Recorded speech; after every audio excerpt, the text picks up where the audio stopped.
After these things Paul departed from Athens, and came to Corinth, and found a certain Jew named Aquila, born in Pontus, lately come from Italy, with his wife Priscilla, because that Claudius had commanded all Jews to depart from Rome, and came unto them.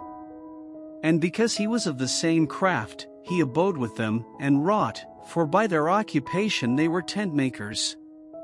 And he reasoned in the synagogue every Sabbath, and persuaded the Jews and the Greeks. And when Silas and Timotheus were come from Macedonia, Paul was pressed in the Spirit, and testified to the Jews that Jesus was Christ. And when they opposed themselves, and blasphemed, he shook his raiment, and said unto them, Your blood be upon your own heads, I am clean, from henceforth I will go unto the Gentiles. And he departed thence, and entered into a certain man's house, named Justus, one that worshipped God, whose house joined hard to the synagogue.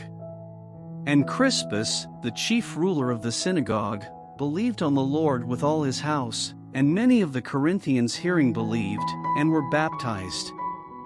Then spake the Lord to Paul in the night by a vision, Be not afraid, but speak, and hold not thy peace. For I am with thee, and no man shall set on thee to hurt thee, for I have much people in this city. And he continued there 1 year and 6 months, teaching the word of God among them. And when Gallio was the deputy of Achaia, the Jews made insurrection with one accord against Paul, and brought him to the judgment seat, saying, This fellow persuadeth men to worship God contrary to the law.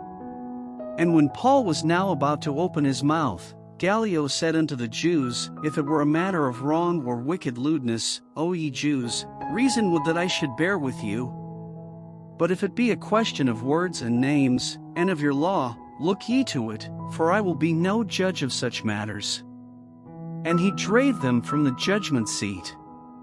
Then all the Greeks took Sosthenes, the chief ruler of the synagogue, and beat him before the judgment seat. And Gallio cared for none of those things. And Paul after this tarried there yet a good while, and then took his leave of the brethren, and sailed thence into Syria, and with him Priscilla and Aquila, having shorn his head in Cenchrea, for he had a vow. And he came to Ephesus, and left them there, but he himself entered into the synagogue, and reasoned with the Jews.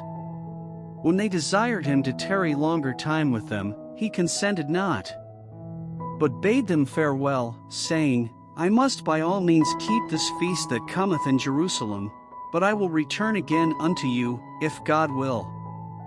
And he sailed from Ephesus. And when he had landed at Caesarea, and gone up, and saluted the church, he went down to Antioch. And after he had spent some time there, he departed, and went over all the country of Galatia and Phrygia in order, strengthening all the disciples. And a certain Jew named Apollos, born at Alexandria, an eloquent man, and mighty in the Scriptures, came to Ephesus. This man was instructed in the way of the Lord, and being fervent in the Spirit, he spake and taught diligently the things of the Lord, knowing only the baptism of John. And he began to speak boldly in the synagogue, whom when Aquila and Priscilla had heard, they took him unto them, and expounded unto him the way of God more perfectly. And when he was disposed to pass into Achaia, the brethren wrote, exhorting the disciples to receive him, who, when he was come, helped them much which had believed through grace. For he mightily convinced the Jews, and that publicly, shewing by the Scriptures that Jesus was Christ.